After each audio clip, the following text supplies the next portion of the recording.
I'm going to take on a HackerRank problem in JavaScript and show you exactly how I would solve it in a live interview.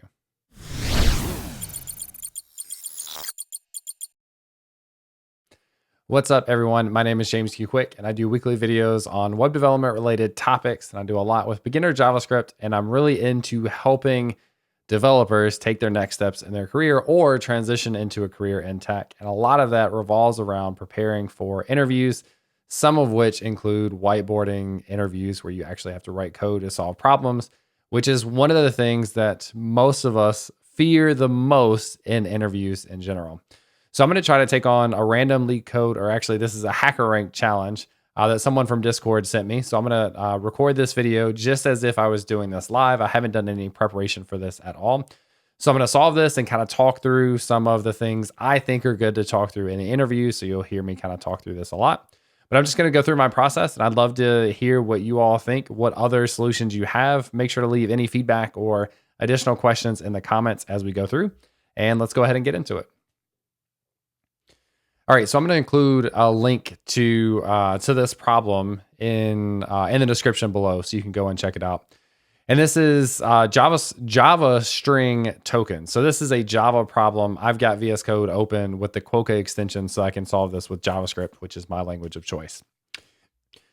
So it says we have a string, and it matches the regular expression here, which this is actually tricky. So I would probably call out like regular expressions are not something I'm super intimately familiar with. My guess here is that this includes any uppercase letters, any lowercase letters, a space, an exclamation, a comma, question, period, underscore, single quote, and then at. And I would probably ask for clarification. Like, this is what I think this is saying.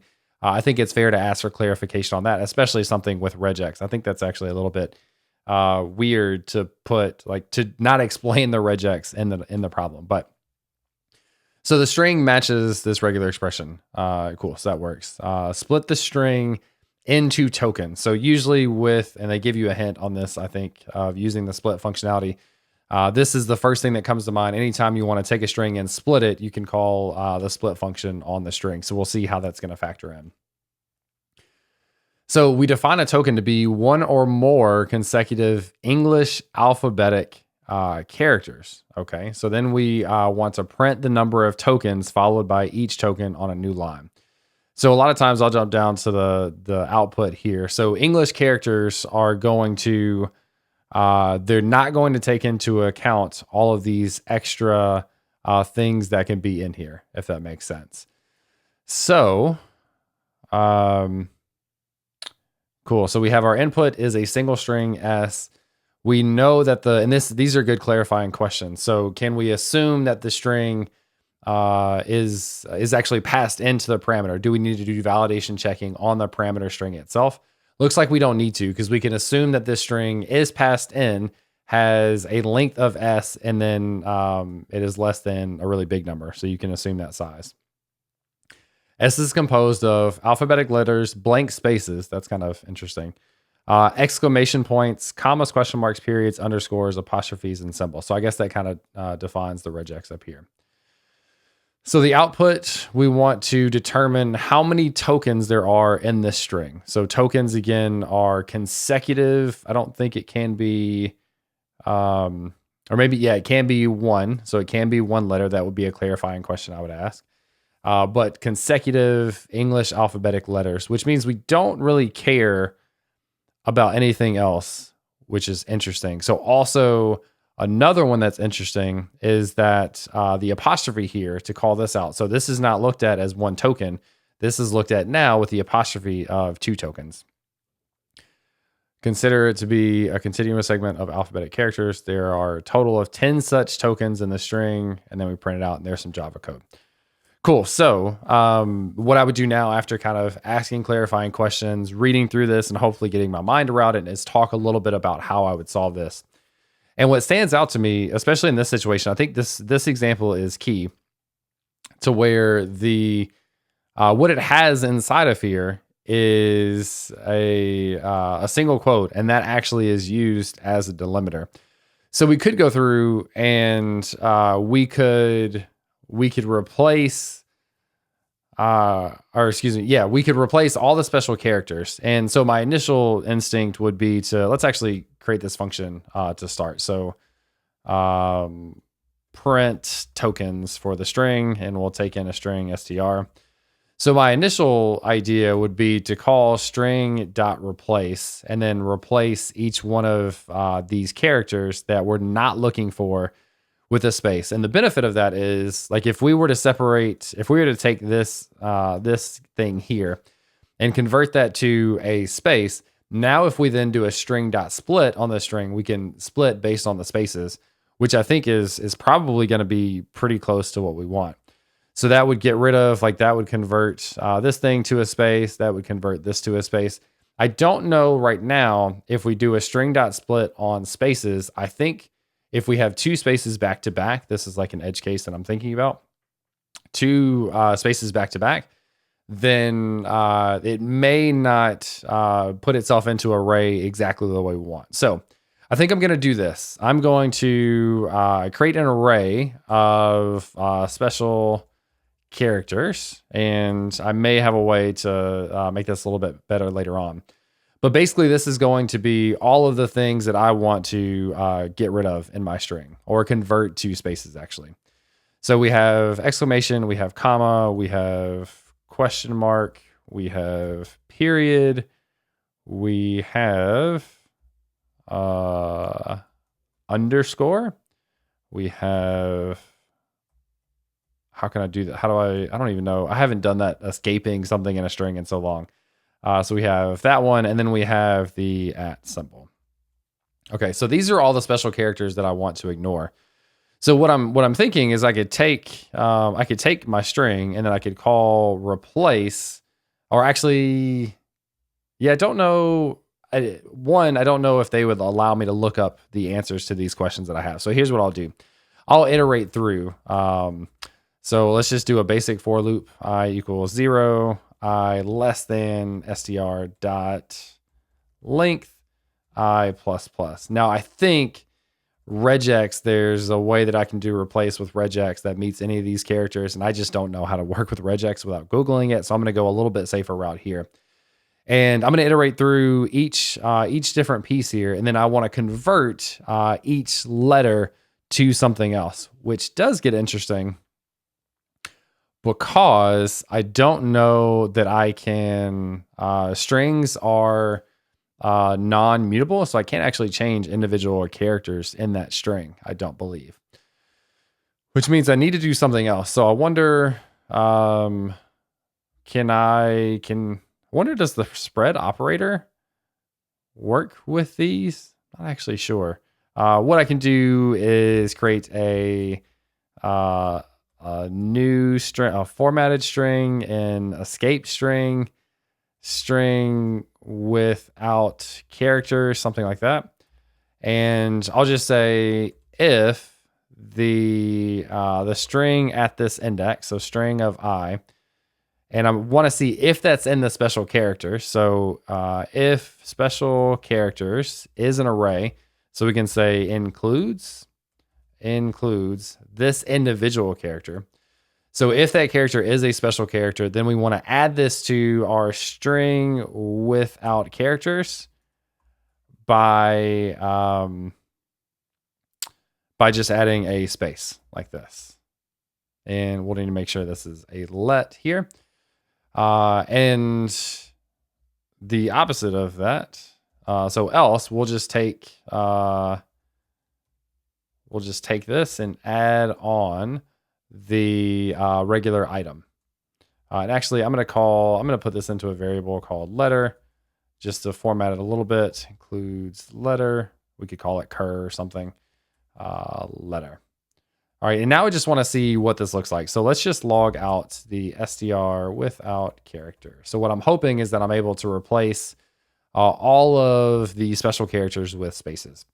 So let's make sure this is right. All right, so let's call this with, let's actually call it with the test input. So let's call this with print tokens and pass in the string. And if I look through this, I think this is actually good. We didn't get, Oh, this pipe is running this thing a second time, I think, because this is just logging one thing, right? That's weird. I think that's just Quokka printing this thing out twice for some reason. But I think this is actually good. So now we've got everything separated by spaces. And it doesn't look like we got any like double spaces, which may or may not actually be a problem. So what I'm going to say is const tokens equals string without characters dot split. And then we're going to split based on a space. And then now I want to log out tokens and see if this matches up. So I think this is going to be really close. So he is a very, very good boy. We have this empty string there, which is interesting. And we have isn't he, and then empty string as well. So I think this actually is the use case of the double space.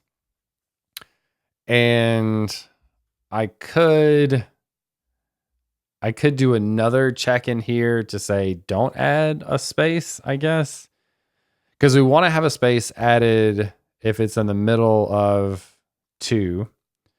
Maybe I'll just say if the previous letter is a space, don't add a space. So we can check that. So if str I minus 1, and let's also say I greater than 0 and str minus 1 equals space str I minus 1. What's wrong with this?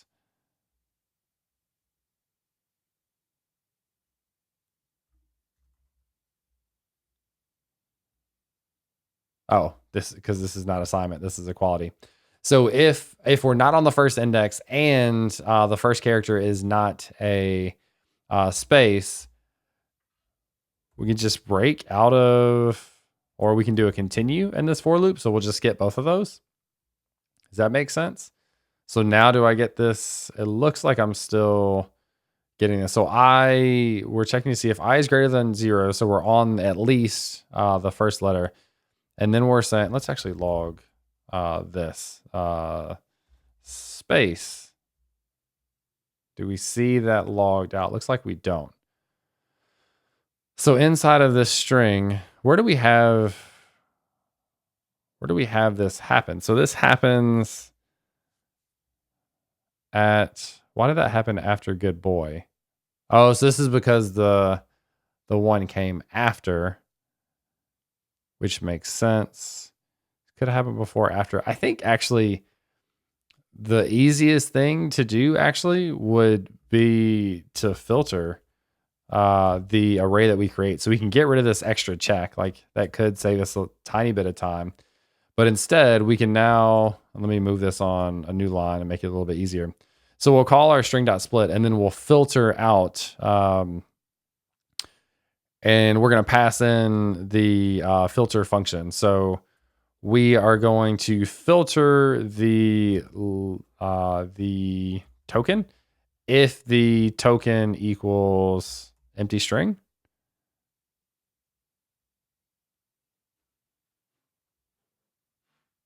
And actually we want the opposite of that. So does not equal. And that's going to filter that out. So I think that actually should work fairly well. So that looks fine. I wonder, so one of the things that, so this is, I think, an initial solution that would work. And also actually, so we're supposed to actually print out. So let's do this. Let's formalize the input. So we'll print out tokens.length. And then we'll do a basic for array. We can also now start to talk a little bit about different array functions. So now I could do for each. And I could say for each token, let's log out the token. So you can kind of see down here on this input, now it's starting to do more of the format that it's looking for, where we have 10, and then we have the rest of the tokens. So that is pretty good.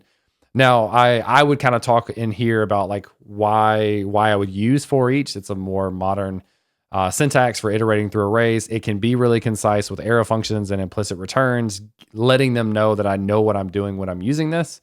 We could also convert this to a for each. So if we like that better, so we could do we're iterating through str. So str dot for each.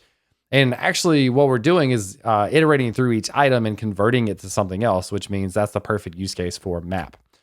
So we can say that we may, well, I guess, can you call, I guess it's a string, so you may not be able to call map. And let's look this up. String map JavaScript. I don't think you can. Array. Yeah, this is on the array. So I don't even know exactly how to do this. How to convert a string to an array. I'm sure there's like an isArray function. And this is also what I would call out. Like, I think there's a function, I don't know the name of it in JavaScript, to convert a string to array. So this is literally what I would say in an interview. And then I could say something like, I'll just assume this is what it is. Actually, interesting. It's just split. So that's kind of funny. So if we do str.split and then give it no delimiter, I think that's just going to give us everything as a separate item. So it's going to convert it to an array. Then we can call our map function, and we can call for each letter, we want to, what do we want to return? And this is where we can use our logic that we've already written. So we've already got a reference to the letter. We can say if, now we don't need to build up this additional string. We can now return that, or return this. So that should, let's do, so this is going to assign to that variable. And then at the end, remember this is an array. Now we want to join that thing. Cool. So let's log out the str without characters. And that still, or did not give us the, so he is a very good boy. That still has the commas and stuff. So let's actually double check this. So we take our string, we call split, which should give us an array. Then we use map because we want to convert each letter to something else. So we take the letter and we say if the special characters includes the letter, return a space, and then join that at the end. That seems like it makes sense.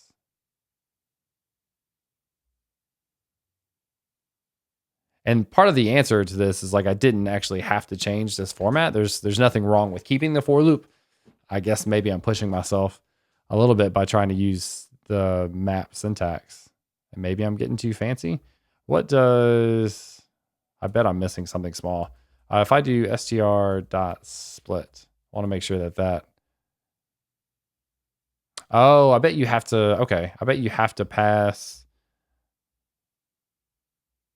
Yeah. So funny mistake there. I think you have to pass an empty string to be able to delimitate between each character. And now that will come back. So a little bit of live debugging there, a little bit of stumble, but I could say like, I like the syntax for map. You could argue whether it makes more sense to do this with for loops or not.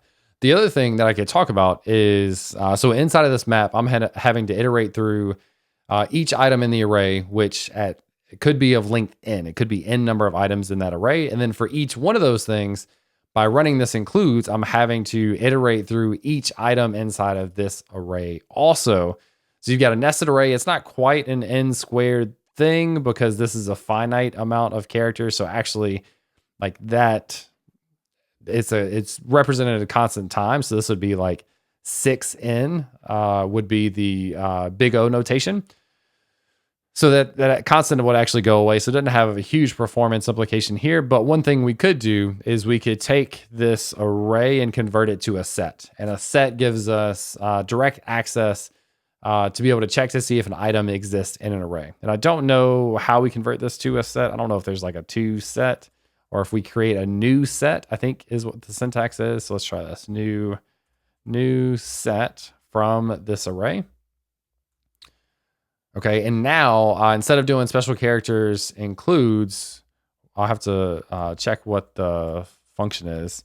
So it is has. So does it have the letter? And all this functionality should be the same. The benefit now is that I'm not having to iterate through each character in an array to find out if the one I'm looking for is one of those. this is now going to have the ability to, in constant time, go and determine whether or not that thing is in the set. The other benefit of the set is that it does automatic deduping, so you don't have duplicates in there. And so you could clarify like, hey, this actually didn't necessarily change the performance that much because it was a constant lookup because it was only 6 characters or whatever that we had to look through. But if the data set, if we had an unknown length of special characters and we wanted to make sure that we kept performance, then we could do that. So we can get rid of this extra log. And this is the kind of point where I've talked through the solution and I would kind of see if there's any feedback or anything to change. And I'm kind of looking through to see if there's anything additional I would change. I bet I could. Actually, I may have liked the for loop answer to this. May have been, well, no, I like. Anyway, you could kind of talk through. Does the for loop make more sense? Does the map make more sense? I like using map when I can, and I think this would look better if I had the code full width. This would look a little bit easier to follow up here, but. So we get our tokens, we split them based on the space, and then I just filter out. So we iterate back through the array one more time to get rid of any of them that have an empty string in it. And then we log out the length, and then we log out the individual tokens. So I think that will do it. I'm sure there's like some things that I could change, and I'd love to hear your feedback. So one, what do you think of this type of video? I think these are kind of fun to do. I think they're fun exercises for me, and then also from a learning experience for other people going into interviews, how you can approach it, maybe how you can do better, how you can talk about your thought process and that sort of stuff. So let me know what you thought of the type of video. If you have any additional pieces of feedback or things you would change or you would do differently, I'd love to hear your solutions as well. So leave those in the comments also. Anyways, I appreciate you checking out the video, and I'll catch you next time.